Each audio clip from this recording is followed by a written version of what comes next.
Sir, ಇದು ಅವರ ಪಕ್ಷಕ್ಕೆ ಇರ್ತಕ್ಕಂಥ ಪ್ರಶ್ನೆ, ನಾನು ಉತ್ತರ ಕೊಡಬಾರ್ದು. ಯಾಕೆಂದರೆ ಕುಮಾರಸ್ವಾಮಿ ನಾಳೆ ಅಬ್ಜೆಕ್ಷನ್ ಮಾಡ್ತಾರೆ, ನನ್ನ ಪಾರ್ಟಿ ಅವನೇ ಯಾರು ಮಾತಾಡೋದು ಅಂತ.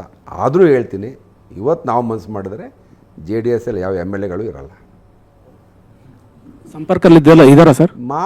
ಮಾಡಿದ್ರೆ ನಾವು ಮೈಂಡ್ ಮಾಡಿದ್ರೆ 10-15 ಜನ ಇರ್ತಕ್ಕಂಥ 18 ಜನ MLA ಡಿವೈಡ್ ಮಾಡಿ ಕಾಂಗ್ರೆಸ್ ಸೇರಿಸ್ಕೊಳ್ಳೋದು ದೊಡ್ಡ ವಿಚಾರ ಅಲ್ಲ.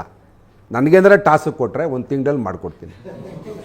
ಅರೆ ತಮಾಷೆ, 1 ತಿಂಗಳಲ್ಲಿ ಮಾಡದೆ ಹೋದರೆ ನಾನು ಯೋಗೇಶ್ವರೇ ಅಲ್ಲ.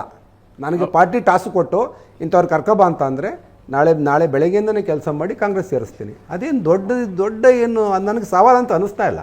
ಅಂತ ಸಿಚುವೇಶನ್ ಎಕ್ಸ್ಪೀರಿಯನ್ಸ್ ಇದೆ ಬಿಜೆಪಿ. ಎಕ್ಸ್ಪೀರಿಯನ್ಸ್ ಅಲ್ಲ ಸರ್, ಅದೊಂದು ಟ್ಯಾಲೆಂಟ್. ಅರೆ ಎಕ್ಸ್ಪೀರಿಯನ್ಸ್ ಅಲ್ಲ. ಈಗ ನನಗೆ ಭಾಳ ಜನ ಮಾತಾಡ್ತಾರೆ, ಏನಪ್ಪ ಪ್ರಯೋಜನ ಇಲ್ಲ, ಇಲ್ಲಿ ಏನು ಕುಮಾರಸ್ವಾಮಿಗೆ ಭವಿಷ್ಯ ಇಲ್ಲ ಅಂತ ಗೊತ್ತಾಗ್ಬಿಟ್ಟಿದೆ ಸರ್.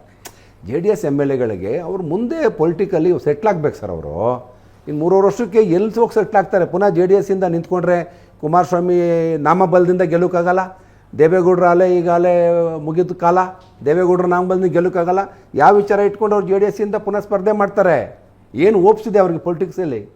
ಇಲ್ಲ ಕಾಂಗ್ರೆಸ್ಗೆ ಬರಬೇಕು, ಇಲ್ಲ BJPಗೆ ಹೋಗಬೇಕು. ಎಲ್ಲೆಲ್ಲಿ ಮನೆ ಖಾಲಿ ಇದೆ ಅಲ್ಲಿ ಹೋಗ್ಬೇಕಾಗ್ತದೆ.